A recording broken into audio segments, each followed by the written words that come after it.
mengutus anak Maria datang ke bumi ini sebagai jalan menuju kepada dirinya. Apa jalan yang ditunjukkan oleh Yesus? Yohanes 17 nomor 3. Hidup kekal adalah mereka mengenal Engkau satu-satunya Tuhan yang benar dan mengenal Yesus sebagai utusan. Itu hidup kekal. Itu jalan yang ditunjukkan oleh Yesus. Kenapa Anda justru jalannya menuju ke pohon beringin, nyembah makhluk terkutuk di atas pohon? Jadi bertentanganlah dengan Yohanes 1 ayat 1 sampai 3 ya. Oke. Yohanes 1 nomor 1, nomor 2, nomor 3 itu berbicara mengenai hakikat pencipta. Sedangkan yang kamu sembah itu adalah daging. Pada mulanya adalah firman. Pada mulanya adalah sifat berkata. Bersama-sama dengan Allah. Dan sifat berkata itu bersama dengan Allah. Dan sifat berkata inilah kemudian yang berkata sehingga menjadi daging. Kan dia tiganya itu dan segala sesuatu dijadikan oleh dia. Siapa dia? Sang kalam, sang sifat, sang kemampuan berkata-kata. Sehingga diterangkan di dalam Mazmur 33 nomor 9. Dia hanya berkata, maka semuanya tercipta. Dia hanya menginstruksikan, maka semuanya ada. Innama amruhu idza arada syai'an ayyakula lahu kun fayakun.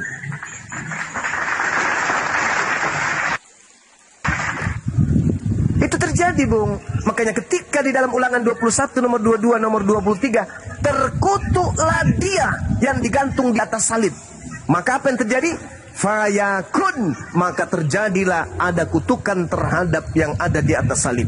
Itu yang kamu imani hari ini, yaitu menyembah kepada sosok yang digantung tersalib, terkutuk di atas salib. Mau kemana Anda? Jadi Nabi kalian sampai sekarang belum ada di surga, belum ada. Nabi Muhammad sallallahu alaihi wasallam itu adalah manusia mulia yang mati dalam keadaan jihad. Al-Quran mengatakan jangan kau menyangka bahwa orang yang mati dalam berjuang menegakkan tali agama Allah itu mati. Sesungguhnya dia itu hidup. Wala tahsabanna alladziina qutilu fi sabilillahi amwata bal ahyaun inda rabbihim yurzaqun. Dia itu hidup dan tidak mati. Jadi dia di mana sekarang? Ya sama. Ketika kemudian dia dikatakan meninggalkan dunia, Nabi Musa meninggalkan dunia, Nabi Abraham meninggalkan dunia, Nabi Ishak, Nabi Daud, Nabi Musa meninggalkan dunia. Semua orang meninggalkan dunia. Anda pun lucunya kalau mati juga ikut ke kubur di alam barzah, bukan ikut ke Yesus ke langit. Coba. Begini kan yang kita percayakan Yesus udah jelas di surga. Contohnya kan yang membawa agama Islam itu kan Muhammad. Pertanyaannya Muhammad itu sekarang di mana? Oke, baik. Saya jawab. Nabi Muhammad ke alam barzah. Umatnya yang mempercayainya sebagai nabi akan ke alam barzah. Berarti kami dan Nabi kami, Nabi Muhammad ke alam barzah. Yesus ke langit. Yang menuhankannya bukan ke langit, malah ikut Nabi Muhammad ke alam barzah. Nih, ketawa dia. Itu yang pertama. Yang kedua, Yesus yang ke langit ketika dia hidup memperlihatkan hidupnya sebagai seorang muslim. Syahadatain. Yohanes 17 nomor 3. Kemudian puasa, Matius 9. Salat, Matius 26. Sunat, Lukas 2. Apalagi yang kurang? Tidak makan babi, Matius 5 nomor 19, Lukas 16 nomor 17. Dia seorang muslim, menyembah hanya kepada pencipta langit dan bumi, Yohanes 4 nomor 22. Lalu akibat daripada teori praktek yang dia sampaikan dan dia lakoni ketika dia hidup, dia alhamdulillah terangkat ke langit. Wakil kami sudah ada di langit, bernama Yesus. Penyembah makhluk terkutuk di atas salib, apa sudah ada wakilnya di langit? Jawab. Kalau penyembah hakikat pencipta langit dan bumi, sudah ada wakil kami. Yang sujud beribadah, sudah ada wakil kami. Yang puasa, sudah ada wakil kami. Yang bersunat, sudah ada wakil kami. Namanya Yesus. Di surga atau di langit menurut Bible.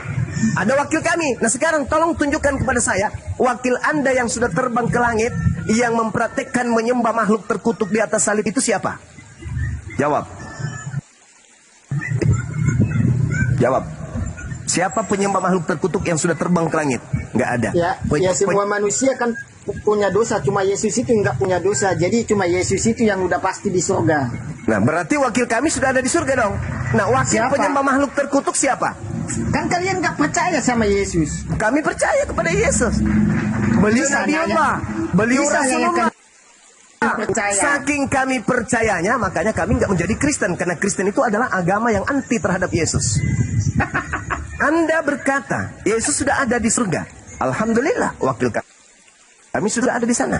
Nah sekarang wakil Anda dalam hal menyembah makhluk terkutuk di atas salib siapa yang sudah ke surga? Siapa? Kalian nggak percaya Yesus, yang kalian percaya saya bertanya. Anda justru mempertontonkan kebenaran Al-Quran. Al-Quran mengatakan wa innahum la yusuddunahum anis sabil wa yalsabuna annahum muhtadun. Dan sungguh iblis benar-benar menghalangi orang-orang kafir dari jalan yang benar, sedang orang-orang kafir menyangka bahwa mereka mendapat petunjuk. Saya bertanya, Anda tolak pertanyaan saya. Pertanyaan saya sederhana. Yesus ketika hidup di dunia, dia mencerminkan praktek seorang muslim. Bahkan di dalam Ibrani 5 nomor 7 dikatakan Yesus itu adalah anak yang soleh. Wakil kami sudah ada di surga. Nah sekarang wakil penyembah makhluk terkutuk di atas pohon sudah ada di surga enggak? Nah hanya terangis, dia hanya menangis. Tadi abang bilang kan tentang sunat. Kenapa Anda nggak menjawab? Kutanya dulu, kenapa Anda nggak menjawab pertanyaan saya? Siapa wakil Anda di surga yang menyembah makhluk terkutuk? Siapa? Kan kalau manusia itu semua berdosa. Ya, saya ulang lagi pertanyaan saya. Anda tidak menyentuh pertanyaan saya. Siapa wakil Kristen si penyembah makhluk terkutuk ini yang sudah ke surga? Jawab.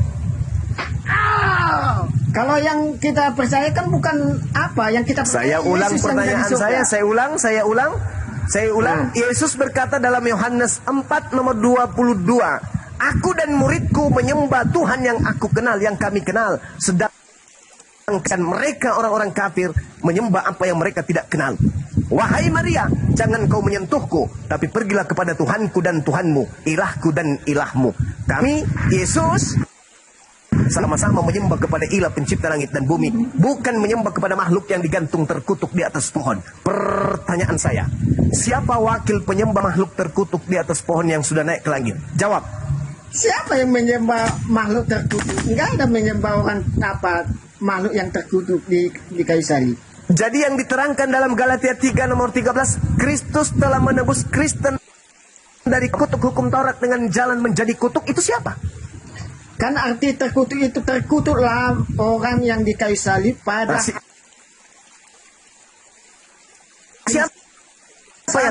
siapa itu yang digantung? Iya, siapa itu yang digantung di salib? Siapa? Yesus. Nah, itu apamu? Ya Tuhan kami. Alhamdulillah. Sekarang pertanyaan saya, siapa wakil penyembah makhluk terkutuk yang digantung di pohon yang sudah ke surga? Siapa wakilnya? Wakilnya nggak ada. Alhamdulillahi Rabbil Alamin. Yang di bawah takbir. Allahu Akbar, Allahu Akbar, Allahu Akbar, Allahu Akbar, Allahu Akbar. Yang kita jadi Kristen tak punya wakil ke surga. Kalau Kristen kan yang Yesus itu tidak yang dipercayai udah pasti di surga. Udah benarin dulu cakapnya. Anda minum air dulu. Jadi Anda harus sadar ketika Anda menggaungkan Yesus ke surga, Yesus ketika hidup di dunia, dia hidup ala Muslim, dia hidup ala Islam. Masuk ke dalam bait suci aja bro, Yesus itu kudu wajib wudu, mencuci tangan, membasuh muka, mencuci kaki, baru beliau bisa masuk ke dalam bait suci. Abang tadi bilang tentang apa kan? Tentang sunat. Apa arti sunat itu dikurang? Sunat itu dalam Al-Quran memotong kulit kelamin, memotong kulit ujungnya. Dalilnya di Quran di mana itu tertulis ya? Dalilnya untuk mengikuti mila Abraham, Al-Quran surah An-Nahl ayat 123. Saya balik nanya, dalilnya di dalam perjanjian lama melarang bersunat itu di mana? Enggak ada dilarang bersunat di Galatia 5 nomor 2, kenapa Paulus melarang orang Kristen bersunat? Coba dibaca apa? Aku belum pernah dengar itu. Nah, itu dia. Galatia 5 nomor 2. Barang siapa yang bersunat memotong ujung penonotnya, maka Yesus Kristus tidak berguna untuknya. Ayo, dari mana Paulus dapat ilmu ini? Tahu lah itu. Kalau aku baru dengar itu. Makanya berterima kasihlah kepada Bang Suma dan kawan-kawan. Karena Bang Suma sebagai penginjil yang jujur menguraikan isi Bible Anda apa adanya. Berarti lebih paham dengan Bible daripada Quran ya? Saya lebih paham Al-Quran daripada paham Bible. Tetapi berdasarkan Al-Quran, uraian-uraian Bible itu semakin nyata pada orang-orang yang berakal sehat. Ayo. Jadi kenapa di ajaran Islam itu bilang selamat Natal aja haram, kok buka di Islam dilarang berbohong. Jangan berbohong, tidak boleh di Islam berbohong itu. Sedangkan Yesus tidak lahir 25 Desember. Ketika kami mengatakan selamat atas lahirnya Yesus pada tanggal 25 Desember, itu sama halnya kami sedang berbohong. Islam dilarang berbohong. Tak boleh. Jadi kalau buka Alkitab itu enggak haram, itu enggak? Enggak ada larangannya. Justru perintah Quran, Iqra, baca. Iqra, baca. Maka umat Islam diperintahkan untuk belajar. Kenapa nangis? Lucu-lucu aja. Ya luculah terhadap dirimu, saudaraku.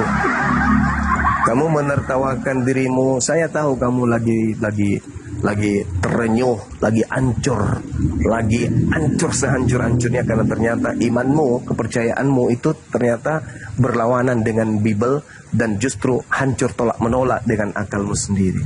Enggak, udah jelas. Kalau di Alkitab itu udah jelas. Udah jelas larangan bersunat di dalam kitabmu. Itu perintah siapa larangan bersunat tuh? Kalau bersunat itu kan adalah tradisi agama apa? Itu tradisi atau perintah Tuhan? Tradisi itu. Tradisi bukan perintah Tuhan, bukan? Ya, perintah Tuhan buat orang Yahudi. Nah, berarti Tuhan memerintahkan kemudian pengikut Yesus untuk bersunat, betul? Nggak ada perintah Yesus kalau buat seluruh dunia. Oh, Yesus mengatakan di dalam Yohanes 14:12, jika engkau mengasihi aku, maka engkau juga melakukan pekerjaan yang aku lakukan. Aku melakukan sunat. Selamat. Boleh kita lanjut cuma tadi soal budak itu. Aku melakukan sunat. Aku melakukan sunat. Pengikutku melakukan sunat enggak? Ayo. Nggak ada perintah Yesus kalau buat seluruh bangsa itu. Jika engkau mengasihi aku, engkau akan melakukan pekerjaan yang aku lakukan. Iya, tapi bukan ada disuruh untuk melakukan sunat. Kenapa tidak? Kan itu Yesus katakan. Yesus itu bersunat karena melalui tradisi agama Yahudi. Yesus mengatakan di dalam Yohanes 10:27, aku mengenal pengikutku, mereka mengikuti aku. Aku sunat, mereka mengikuti aku. Maka pengikutku sunat. Betul? Ya ada sunat dibilang di sini. Jangan tambahin.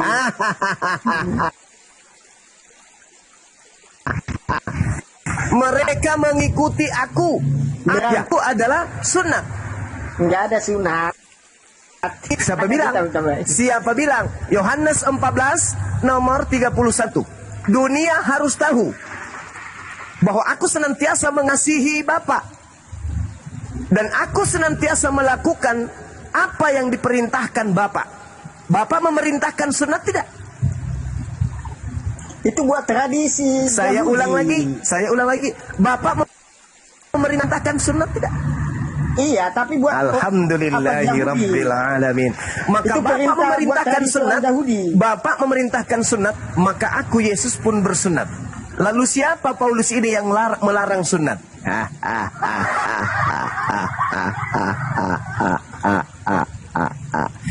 Iblis mengajarkan kemudian makan buah pengetahuan baik dan jahat. Tuhan melarang, iblis menyuruh. Tuhan memerintahkan bersunat, iblis melarang bersunat. Iblis itu senantiasa bertentangan dengan perintah Tuhan. Selalu melawan perintah Tuhan. Itulah iblis. Tuhan memerintahkan mempersembahkan kemudian hewan, korban binatang, domba, kambing, sapi, lembu. Iblisnya kemudian mengajarkan mempersembahkan manusia dengan melantiknya sebagai anak domba.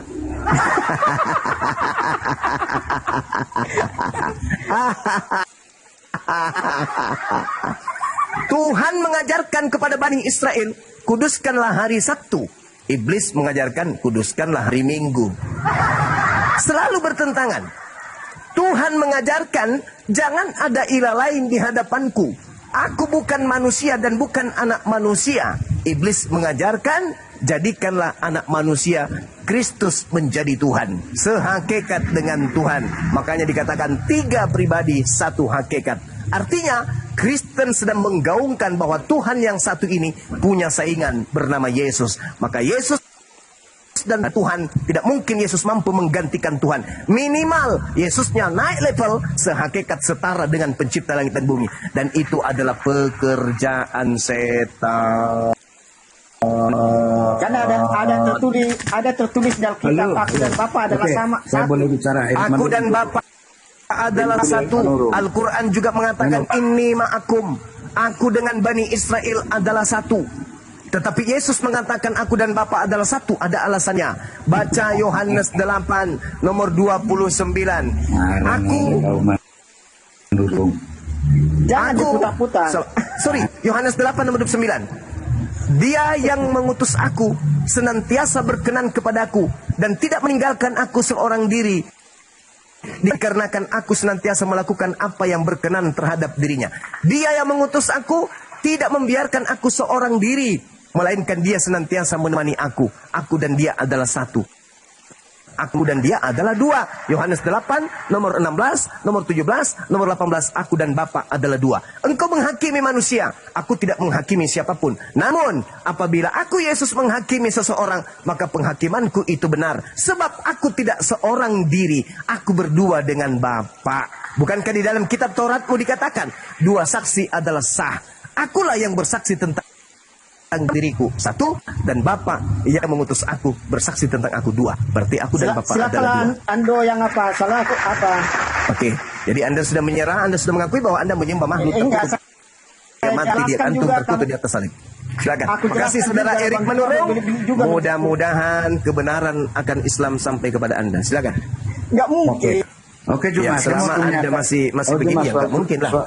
Tolong Juma, bisa dengar saya. Terima oleh orang yang tadi beratas. Anda mengatakan, diturunin. Tadi Anda mengatakan milah Ibrahim. Saya mau tanya, apakah Ibrahim sunat di Al-Quran? Terangkan ke saya. Apakah Anda menolak kalau Nabi Ibrahim bersunat? Sebut dalilnya di Al-Quran. Enggak, saya ulang dulu sebelum saya jelaskan. Apakah Anda menolak Nabi Ibrahim bersunat? Tidak ada dalilnya. Saya ulang lagi. Apakah Anda menolak kalau Nabi Ibrahim itu bersunat? Saya kalau tidak ada dalilnya di Al-Quran, apa dasarnya mengatakan? Saya ulang lagi saudara, saya ulang lagi pertanyaan saya. Ini yang keempat kalinya, saya ulang lagi. Apakah Anda menolak Nabi Ibrahim itu bersunat?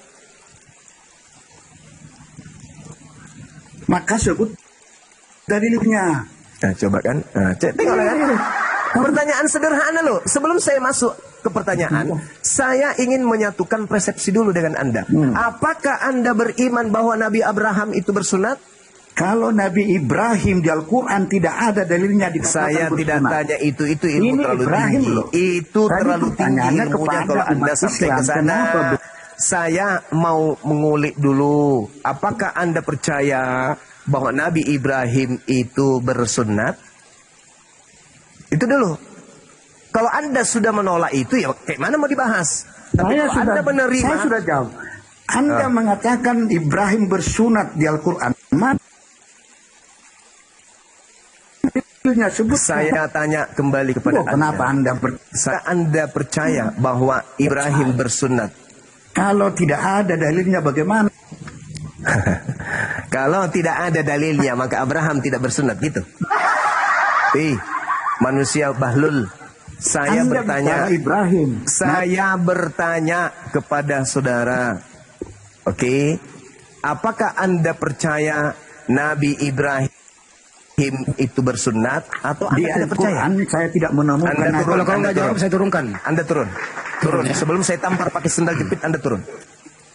Saya tidak mau diskusi sama orang dongok, bahlul. Mending orang yang pintar 1000 daripada 1 ekor manusia gabrul kayak Anda. Tinggal Anda jawab saja. Apakah dalam iman saudara Abraham itu bersunat? Bersunat, Bang Suma. Dah selesai. Izinkan saya membahas pertanyaan saudara. Kan begitu. Abraham bersunat kok. Mau Al-Quran terangkan bersunat atau tidak bersunat, iman Anda dulu nih. Abraham bersunat, dah selesai. Jadi kalau umat Islam bersunat, berarti mereka ikut Abraham. Nah sekarang pertanyaannya, apakah Abraham bersunat? Bersunat. Apakah Anda ikut Abraham? Tidak. Kera bersunat tidak? Tidak. Apakah sama Anda dengan kera? Sama. Babi bersunat tidak? Tidak. Tidak. Apakah Anda sama dengan babi? Ya, Aldo tadi babi tidak bersunat. Anjing bersunat tidak? Tidak. Tidak. Apakah Anda yang tidak bersunat sama seperti anjing yang tidak bersunat? Sama. Aldo sama tadi anjing nggak bersunat. Ya, iya, makanya saya tanya, apakah Anda percaya Abraham itu bersunat? Kalau Anda percaya, Anda kenapa ragukan Al-Quran? Oh, tidak ada dalilnya. Betul, tidak ada dalilnya Abraham bersunat di dalam Al-Quran. Tapi Al-Quran menerangkan bahwa Nabi Abraham menerima beberapa perintah. Salah satu perintah itu diuraikan oleh Nabi Muhammad, bahwa Nabi Ibrahim bersunat pada usia ke-80 tahun. Nah, inilah Abraham. Kami dipinta untuk mengikuti itu. Kami bersunat. Salah enggak ketika kami bersunat? Tidak salah. Enggak lah. Ikuti mila Ibrahim. Nah, mengikuti mila Ibrahim. Salah enggak ketika Kristen tidak bersunat? Salah, karena ikut seperti setan tidak bersunat. Malam. Anda tidak bersunat, ya sama. Ya silakan. Malam Bang. Iya malam saudara Stefan. Iya, iya. Oke, terima kasih. Saya mau tanya juga Bang, apakah Muhammad bersunat? Jelas. Apakah Muhammad sunat? Yes, jelas. Mana dalilnya Bang? Dia mana dalil? Mulutnya sendiri yang berkata. Mulutnya yang berkata. Beliau mana sendiri dalilnya? Yang mengatakan. Salah satu kemuliaan. Mana dalilnya? Salah satu. Itu dalil yang disampaikan. Bego juga. Itu dalil disampaikan. Kemuliaan Lanjut. yang Allah berikan kepadaku. Aku lahir dalam keadaan bersunat. Mulutnya. Bukan di Quran surat berapa, ayat berapa? Di Quran tidak dijelaskan. Ya, tidak bersunat berarti. Oh, berarti Anda percaya Quran? Tidak bersunat. Berarti Anda percaya Quran? Berarti Anda percaya Quran? Enggak percaya juga kan? Kalaupun ada ayatnya dalam Quran, apakah Anda percaya? Enggak juga kan? Inilah tipikal penyembah makhluk terkutuk. Penyembah makhluk terkutuk itu otaknya enggak berfungsi. Apapun yang dinarasikan kebenaran itu pasti ditolaknya. Satu-satunya sumber yang valid tentang sunatnya Nabi Muhammad atau tidak sunatnya Nabi Muhammad adalah Nabi Muhammad itu sendiri. Karena yang punya dia, beliau. Beliau mengatakan salah satu keutamaan yang ada Tuhan berikan kepadaku. Aku lahir dalam keadaan sunat. Yang bisa paham itu siapa? Ya beliau sendiri. Tidak seperti Lukas. Yesus disunat pada hari ke-8. Pertanyaan saya, hei Lukas, sejak kapan kau lihat nonotnya Yesus? Kok kamu tahu kalau dia sunat? Lu bidannya. Hah? Lu yang gunting nonotnya Yesus sampai lu tahu. Yesus bersunat pada hari ke-8. Dari mana kau tahu Lukas? Kau ngintip dia lagi pipis. Parah itu. Harusnya Yesus yang mengatakan, aku sunat pada hari ke-8. Nah, tapi Yesus tidak pernah mengakui. Mana ayatnya, Ayo. Bang? Mana ayatnya, Bang? Udah, Anda turun. Mana Anda ayatnya turun dalam Quran? ke bawah, cari pendeta, colok pantatnya, cuplap cuplap, jilat. Itu sederhana. Nah, dari mana Lukas tahu?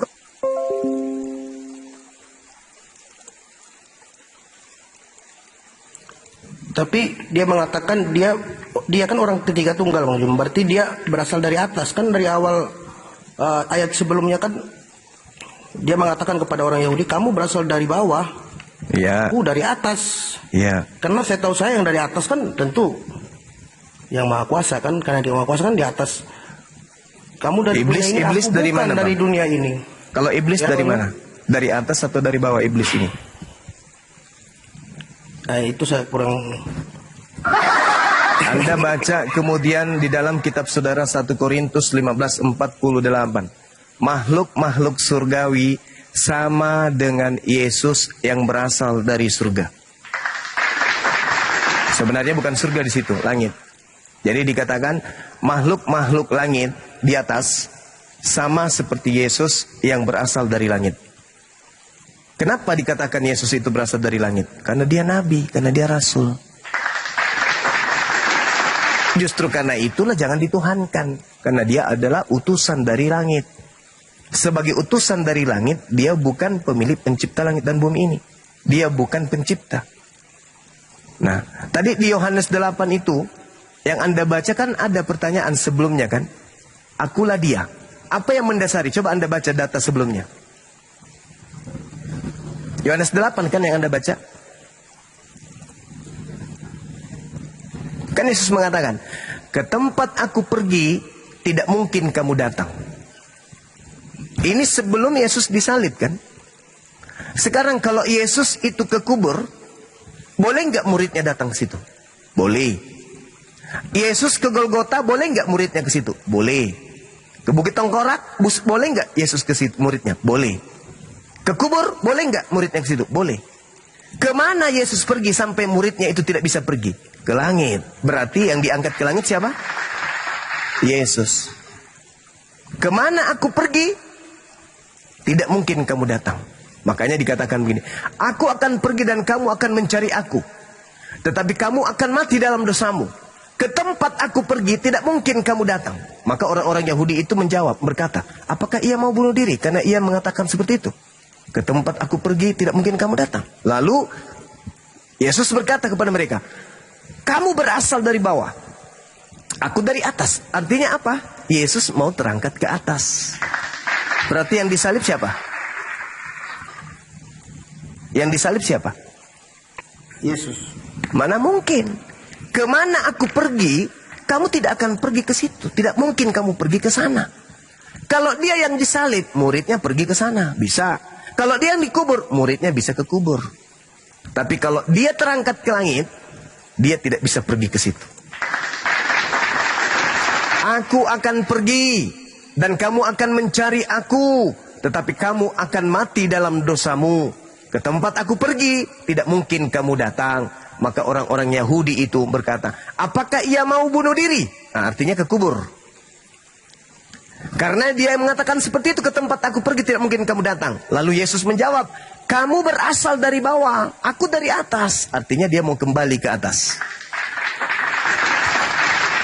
Karena tadi itu aku berkata kepadamu, bahwa kamu akan mati dalam dosamu. Sebab jika kamu tidak percaya bahwa akulah dia, kamu akan mati dalam dosamu. Mana? Jangan banyak ngomong kau. Dia yang dimaksud di sini adalah dia yang ditunggu oleh Bani Israel. Ayatnya dalil. Tuh, tadi bukannya Yohanes 8. Tadi saudara Al-KTP loh yang menunjukkan kita. Kok dan sekarang bertanya dalilnya di mana? Ini saya masih membahas Yohanes 8, 21 dan seterusnya loh. Nah inilah kalau cuma modal sombong tapi otak tak ada yang kayak gini. Jadi Yesus berkata, karena itu tadi aku berkata kepadamu, bahwa kamu akan mati dalam dosamu, sebab jika kamu tidak percaya bahwa akulah dia, dia siapa? Dia Mesias. Mesias itu apa? Manusia. Tuhan bukan Mesias, bukan. Tradisi Yudaism yang sedang berdialog dengan Yesus berbeda dengan tradisi Kristen. Kalau tradisi Kristen, Mesias adalah sosok yang mati terkutuk demi menebus kutuk Taurat. Mesias itu apa artinya? Mesias itu orang, Pak, orang. Manusia, Pak, manusia. Orang. Itu Mesias itu orang, Pak, bukan Tuhan. Mesias artinya orang yang diurapi. Ya, nggak ada Mesias orang. Lalu apa Mesias itu, Pak?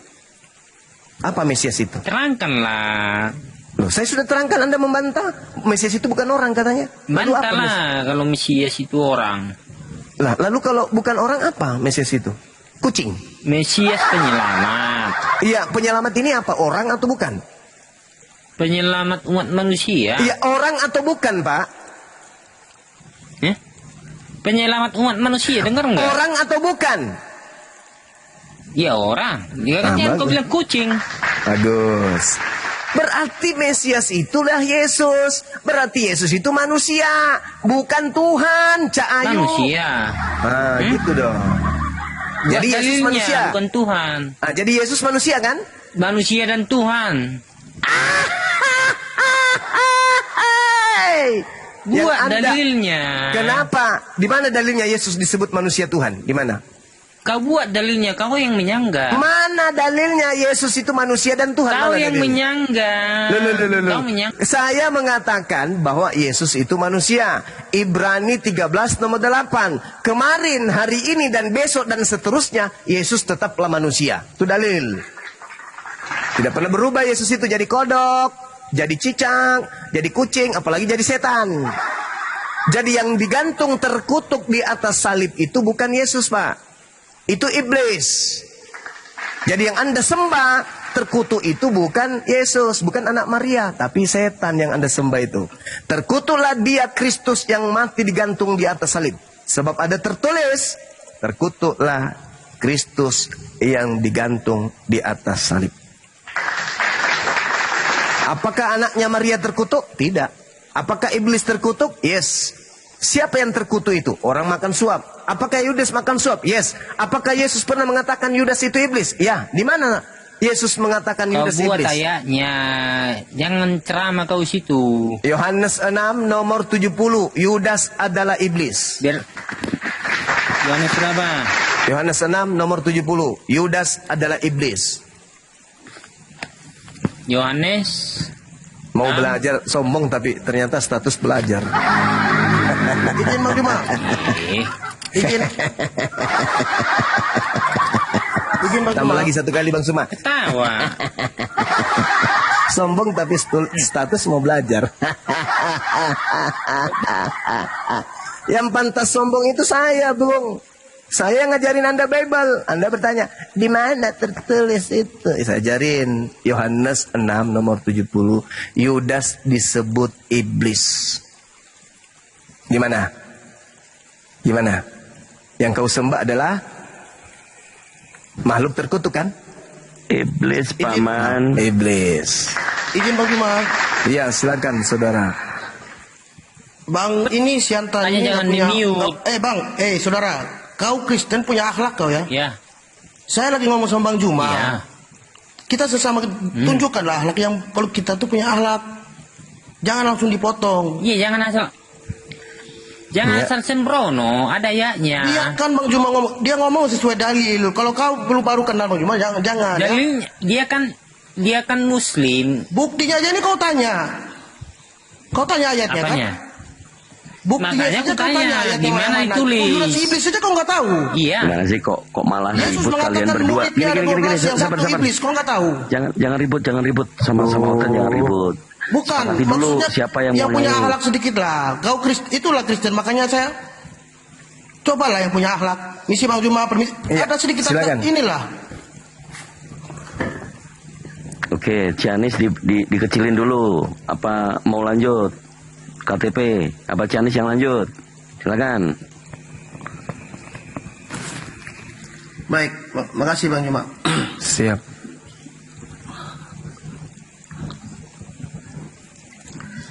Kan judul perikopnya Bang Juma, Yesus bukan dari dunia ini.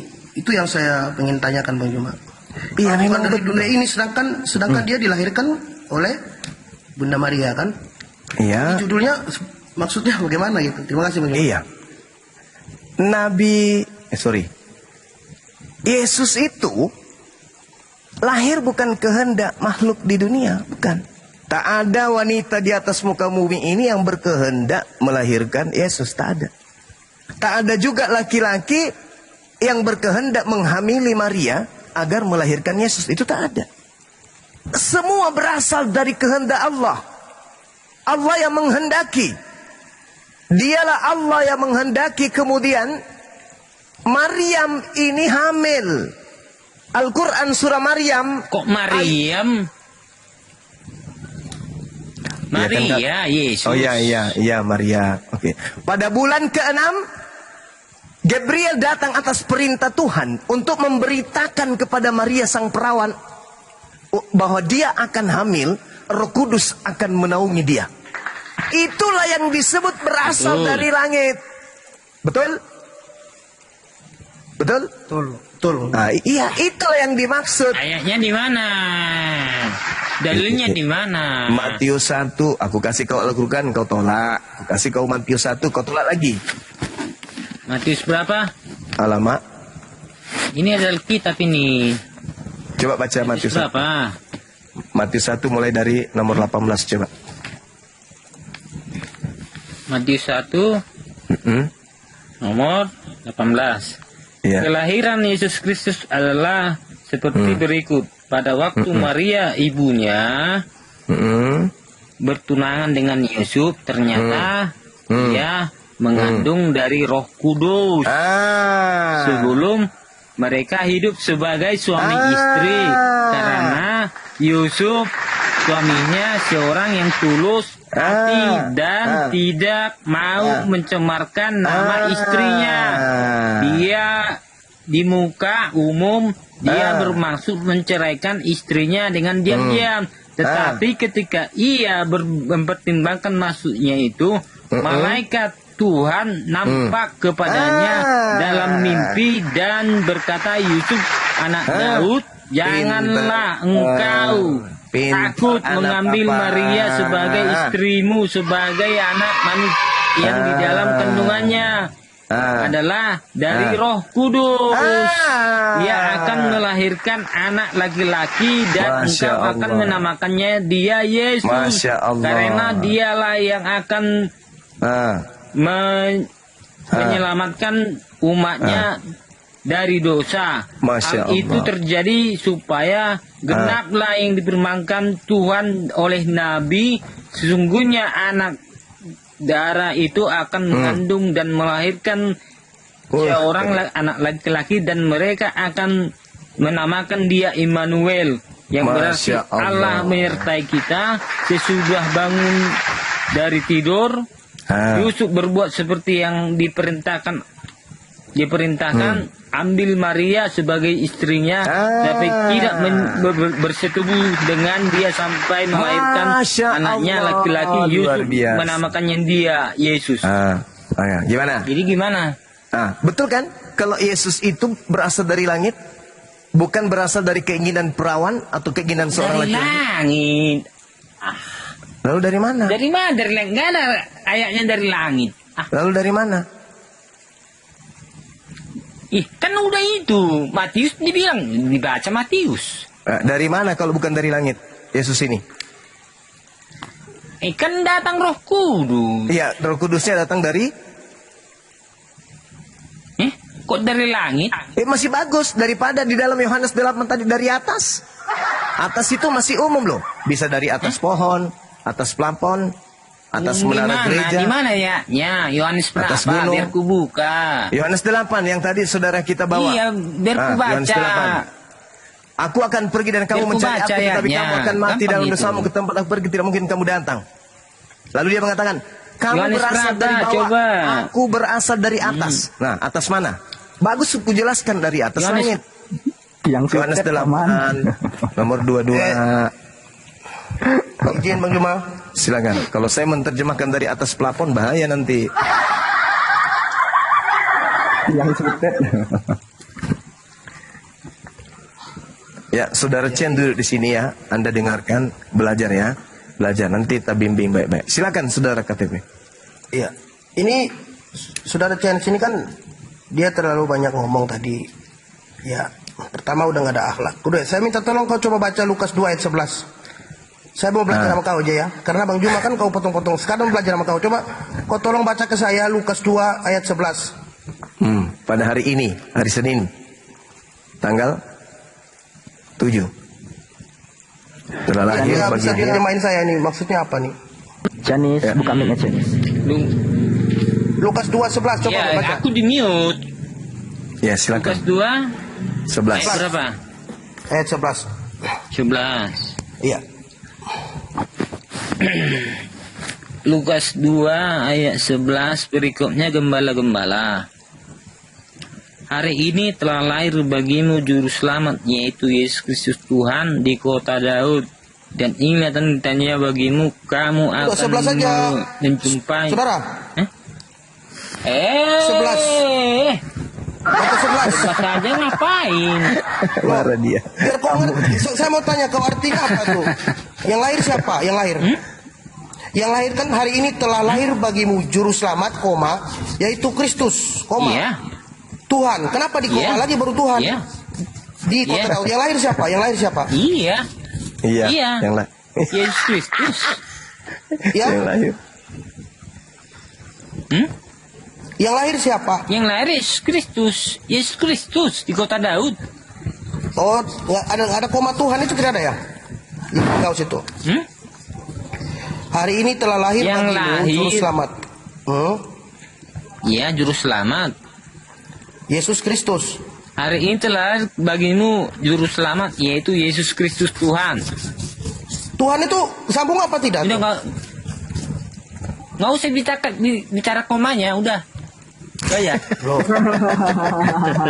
Kau tahu arti Kristus tidak? Kan kau bilang koma. Tidak, Kau kau bilang tahu arti koma kan? Kristus. Tunggu, kan kau sok pintar. Kau tahu arti Kristus tidak? Ya, Kristus penyelamat, juru selamat. Penyelamat kau punya mulut itu. Makanya jangan terlalu besar mulut kau. Kalau orang ngomong hormati orang yang ngobrol yang duluan ngomong. Gak Kau punya apa-apa, alat Bang. sedih kau tuh. Bang KTP kita kasih sharing sharing sama dia. Saya nanya Bang baik-baik, Cianis, kau datang kau potong-potong kau. Setan kau. Bang Cianis, Kristus itu sepadan dengan Ya, kata ya. Mesias. Kristus itu sepadan dengan kata Mesias atau Mesias, artinya orang yang diurapi. Kalau juru selamat itu bahasa Yunaninya soter, bahasa Ibraninya itu Mosia. Akar katanya beda, Bang. Mesias akar katanya Masaha, Mosia akar katanya Yasya. Nah, Mesias yang sepadan dengan Kristus itu artinya orang yang diurapi. Sementara Mosia atau soter bahasa Yunaninya itu baru artinya juru selamat, abangku. Jadi ini harus dibedakan Aku ya. nggak ngerti Yunani.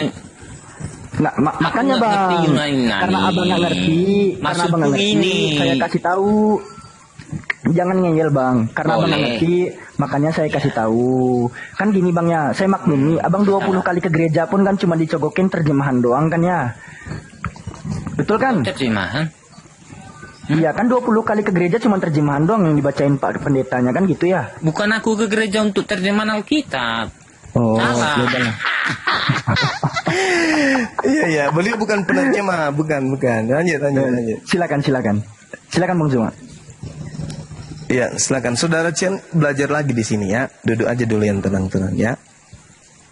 Sambil masak Indomie ya. Bikin kopi, Udah makan. Pakai minyak rem. asap rokok, bisa rokok, duduk merenung, dengarkan apa yang Enggak. dibicarakan. Enggak. Soalnya kan Bang Juma dari tadi ngomong masalah Alkitab. Baca semuanya gitu. Itu Sudah, aja saudara. sebenarnya. Saya sudah belajar Bible. Tamat saya Iya, belajar Bible. beda itu. Kalau udah Ilmu. sama Abang Juma belajar Bible, mungkin Abang Juma mungkin tahu di situ jawabannya, di situ artinya. Iya tahu, saya paham. Ya tahu aja, tapi nggak tahu artinya, kan beda. Maksudnya? Ya beda. tahu aja membaca tapi nggak tahu artinya kan gitu.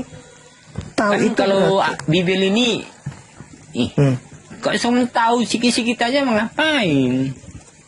Loh, maksudnya abang ini saya belajar Bible? Iya, saya belajar Bible tiap hari pun saya belajar Bible. Belajar apa kau? Kalau di Kristen itu nggak ada belajar Bibel. Kalau di Kristen itu Nggak ada belajar Bible. membaca Habis itu Alkitab, Anda suruh saya dari belajar. situ. Siapa yang suruh kau belajar? Loh, tadi katanya belajar lagi. Kau udah belajar Bibel. Udah. Tapi belajar Bibel tapi nggak tahu artinya. Maksudnya gimana? Nggak belajar itu namanya. Mana? Kalau udah belajar tahu artinya. Iya tahu lah Itu artinya. tuh, Bang Makanya saya Juma. jelaskan. Justru Anda yang nggak tahu. Tadi ditanya Lukas 2 nomor nggak 11. tahu. Pada hari ini telah lahir bagimu juru selamat, orang yang diurapi Tuhan di kota Daud. Itu artinya. Iya. Terus? Ya udah. Berarti yang lahir orang kan? Sampai terus. Berarti yang lahir orang, bukan Tuhan. Ya orang yang diurapi Tuhan. Tapi lembaga Bible menyatakan yang lahir Tuhan. Sementara yang lahir bukan Tuhan. Kan beda itu. Yang mana dituliskan yang lahir Tuhan? Itu dalilmu. Hari ini telah lahir bagimu juru selamat, yaitu Kristus, Tuhan, di kota Daud. Tuhan katanya yang lahir. Di koma tadi. Ya justru itu. Tuhan di kota Daud. Nah, berarti yang lahir siapa? Kalian tanya tadi koma. Ya, yang lahir siapa? Tuhan atau bukan? Tuhan atau bukan yang lahir? Kalian yang gimana? Yang lahir Tuhan atau bukan? Yesus itu lahir di kota Daud. Tuhan atau bukan? Tuhan atau bukan? Kan makanya baca Alkitabnya, makanya belajar. Ya, yang Jangan lahir ini Tuhan atau bukan? Baca doang gini aja, salah semua. Ya, yang lahir Tuhan atau bukan? Yesus. Tuhan atau bukan? Yesus kan belum lahir tuh Yesusnya. Itu telah lahir. Gimana ini? Akan lahir. Telah lahir. Nah, berarti sudah kan lahir. Belum ditunjukkan. Kalau sudah lahir makanya dibuat koma. Nah, berarti yang lahir Tuhan atau bukan? Yang lahir itu sebagai anak manusia. Bukan Tuhan. Iya kan di-praying bukan Tuhan. Yang lahir itu sebagai anak manusia. Saya bertanya, yang lahir ini Tuhan atau bukan? Kan aku jawab sebagai anak manusia. Oh, berarti bukan Tuhan. Kok kau training bukan Tuhan? Lah Anda menyebutnya anak manusia. Sekarang aku balik bertanya. Sama kau. Muhammad itu Tuhan nggak? Bukan. Tawa. Mana ada Nabi Muhammad Tuhan, ada aja. Susah kalian jawab itu. Tuh, Nabi Muhammad manusia, kok Tuhan? Pertanyaan aneh. Manusia. Kenapa kalian menyembah dia? Menyembah? Siapa yang menyembah Nabi Muhammad? Kalau kalian salawat? Salawat itu pujian. Pujian kepada siapa? Kepada Nabi Muhammad. Ya, berarti kalian mempertuhankan Nabi Muhammad dong. Loh, kami memuji beliau, kok mempertuhankan? Gimana sih, kamu cantik sayang? Masa aku menyembah istri saya? Kalau saya mengatakan memuji istri saya cantik, kok masa saya menyembah? Jadi kalau berselawat kau sama istrimu? Aku berselawat ke istri. Mananya? Jelaslah. Kau berselawat sama siapa? Nabi Muhammad enggak? Diperintahkan untuk bersalawat kepada Nabi. Salawat itu pujian, sanjungan. Kenapa kalian sanjung? Karena memang beliau manusia mulia. Wajar kan? Yesus juga disanjung kok. Hosana, Hosana. Kalau kalian sanjung itu berarti kalian mempertuhankan. Pertanyaan saya, kenapa lembaga Bible Indonesia tidak menerjemahkan kata Hosana di dalam kitab saudara? Ada apa? Kenapa Bible tidak menerjemahkan kata Hosana?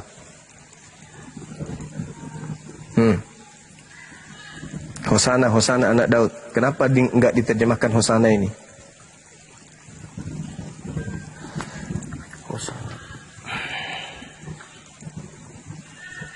Karena Hosana artinya semoga diselamatkan anak Daud. Salawat itu, pujian, sanjungan itu sama seperti keselamatan alaihi salam kepada Nabi Isa. Hosana itu sama itu. Alaihi salam dengan Hosana itu sama. Artinya pujian kepada Yesus. Begitu Saudara Cian. Baik Bang Juma, saya Siap. terima kasih banyak, saya izin turun, sudah nggak mood lagi, nggak ada si setan iblis. Sabar kawan, sabar. Oke, thank you KTP. Ya, lanjut. makasih, Bang. Siap, sama-sama.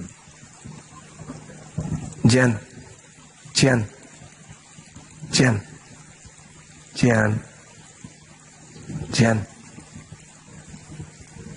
Woi, Pingsan dia. Alvida sudah kena bulan ini. Iya, kenapa? kenapa kamu menyembah makhluk terkutuk? Kenapa? Kok malu terkutuk? Nah itu Galatia 3 nomor 13. Galatia berapa? 3 nomor 13. Galatia tunggu ya bentar ya. Galatia. Iya paman. Buka kitab aku. Ya. Sabar Cian ya, ini bos. perempuan. Kamu perempuan bukan? Enggak. Laki-laki. Laki. Oh, lanjut. Galatia 3 ayat 13. 13. Dibenarkanlah oleh karena iman. Itulah perikopnya.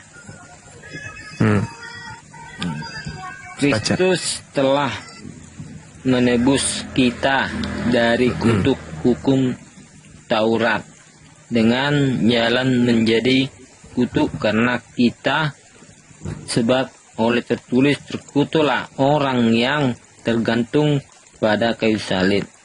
Yesus Kristus telah membuat ini supaya dia di dalam dia berkat Abraham sampai kepada bangsa-bangsa lain, sehingga oleh iman kita menerima roh yang telah dijanjikan. Udah. Ya udah. Kenapa? Ya udah. Kenapa kamu menyembah makhluk terkutuk ini? Kenapa Kok kamu malu menyembah? terkutuk? Jadi? Kok malu terkutuk? Tadi apa bacanya? Itu bacanya dibenarkanlah orang Galatia 3-nya. Karena iman. Kristus telah menebus Kristen dari kutuk hukum Taurat dengan jalan menjadi kutuk. Sebab ada tertulis, terkutuklah makanya dia Kristus. Iya, Yang makanya di dia atas. menggenapi. Ya, itu makanya pertanyaan dia saya. menggenapi semua. Kenapa saudara menyembah makhluk yang digantung terkutuk di pohon, di salib? Kenapa? Iya, dia menggenapi hukum yang Iya, saya dari tidak tanya itu. Saya tidak tanya lama. itu. Saya tidak tanya itu. Jadi, saya tidak tanya itu. Kok enggak? Saya tanya, gimana? Kenapa kamu menyembah makhluk terkutuk? Itu pertanyaan saya. Dia bukan makhluk terkutuk loh. Loh, dalilnya tadi yang kamu baca apa? Makanya dibaca dari atas, jangan sepenggal. Tetap aja, mau dari atas, mau dari bawah, dari samping. Kau baca tetap aja. Kristus telah menebus Kristen dari kutuk hukum Taurat dengan jalan menjadi kutuk. Katara. Iya. Nah, berarti Yesus Kristus yang ada ini kutuk atau tidak? Makanya dia sebagai tumbal dalam iman kami sebagai Kekristenan untuk menebus dosa kami, dia bangkit kembali. Dia tumbal. Kenapa kamu sembah tumbal ini? Tumbal. Waduh, tumbal sekali. Tumbal di mana ada ayat?